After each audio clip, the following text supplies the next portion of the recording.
So, since the August 15th Trump Putin summit in Alaska, which at this point was 4 weeks ago, the Kremlin has treated so called talks as cover for more war. What was sold by the Trump administration as a breakthrough produced no ceasefire, no withdrawals, no prisoner exchanges, and no verified safeguards for civilians. Vladimir Putin used a high profile meeting with Trump to buy time while Russian forces expanded drone and missile strikes on apartment blocks, power plants, and logistics nodes. Now, the gap between Trump's rhetorical stance of, I'm thinking about considering growing tired of Putin's possible stalling, maybe, and the real world battlefield deaths and tactical outcomes keeps widening, with Ukraine paying the price and Russia really conceding nothing while basking in the stature Trump has handed Putin. Now, the Alaska session delivered optics to Moscow and leverage to no one else. Putin stepped onto U.S. soil, took a ceremonial ride in the presidential limousine, and left without movement on territorial integrity or security guarantees.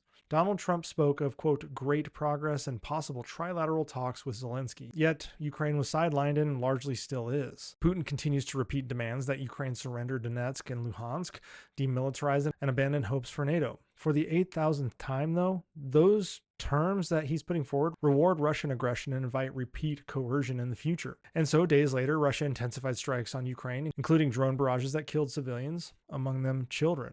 Now, Trump's clock tells the story here. In late July, he gave a 10 to 12 day ceasefire or, quote, severe consequences would happen. The deadline passed, Russia escalated strikes, no consequences. On August 8th, before the summit, Trump warned of penalties. Moscow kept firing. No penalties. We already talked about what happened after August 15th. On August 20th, Trump launched another 2 week clock to, quote, pick sides. It expired on September 3rd. On August 23rd, he set 2 weeks to assess peace prospects or, quote, take a different track. The window closed as Russia bombed U.S. owned sites in Ukraine and blew through the deadline that expired on September 6th. As of today, there are 0 new sanctions, no new tariffs on enablers such as China or India, and no surge in U.S. aid. And in fact, sanctions have been removed from Russian enablers like Belarus. In Moscow, these quote-unquote 2 week lines are punchlines, and Trump is the clown here. Putin blows through them and does not even pretend to care.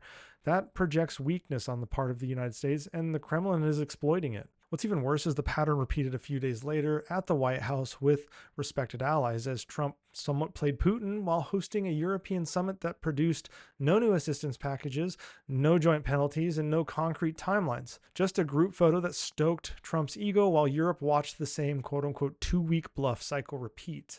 Allies now view Washington as an effete and inept player that warns sometimes, waits a lot of the time, and then wavers every time.